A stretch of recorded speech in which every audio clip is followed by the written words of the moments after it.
The Indian Reserve ought to be removed as soon and as speedily as the government can effect it, and so open up a large and fine tract of country for settlement that is all presently worse than useless. The federal government ultimately ignored this request in that local or federal legal departments had no say in a land surrender decision. In 1891, 1899, and 1902, more attempts were made at a land surrender, to no avail. By this time, Chief Kahkewistahaw was in very poor health and in strong opposition to any kind of land surrender. As he said to Indian Commissioner Laird, who so happened to be present the day of and signed Treaty 4 alongside Chief Kahkewistahaw. When we made the treaty at Capel, you told me to choose out land for myself. And now you come to speak to me here. We were told to take this land, and we were going to keep it.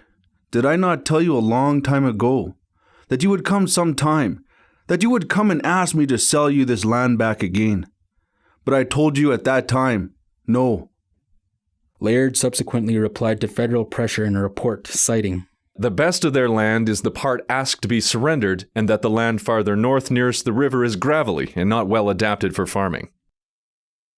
In 1905, the once firm Indian Affairs carried a new tune, this time sung by Frank Oliver, the new Superintendent General of Indian Affairs.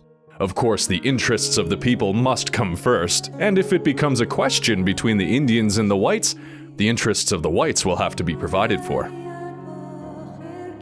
Given the pragmatics of the treaty outlines and by design, First Nations people were set up for a life of hardship and failure. By the time permission was granted to use the tools given to them for harvest, the frost had come and ruined crops. Rations had been cut off as a result of federal and local land surrender pressure. Disease was rampant due to malnutrition and lack of medicines, and even lack of traditional medicines due to the fact that the people could not leave the reserve. Starvation in combination with the shocking decline of the buffalo was common, and dependency on the federal government was imminent.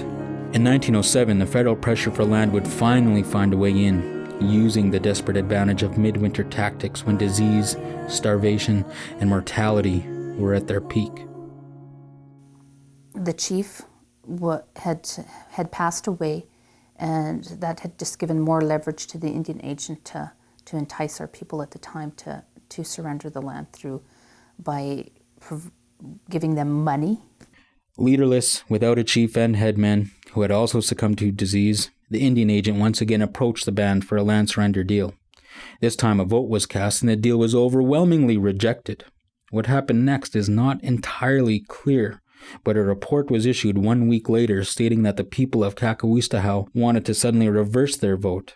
After 22 years of resistance, how could it take just 5 days to come to that decision? For the document to be binding, it needed to have the signatures of the superintendent or deputy and the signature of the chief or principal men.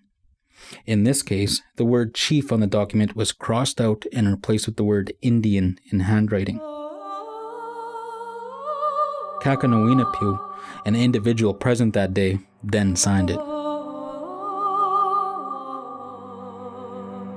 They were starving, they were hungry, they were cold, and the only way that they could provide for themselves was actually giving them their ex to say, yes, we'll surrender surrender the land, and that gave them the money to provide for their families in their time of need.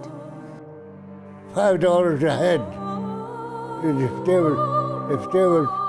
there was five in a family, you got $25.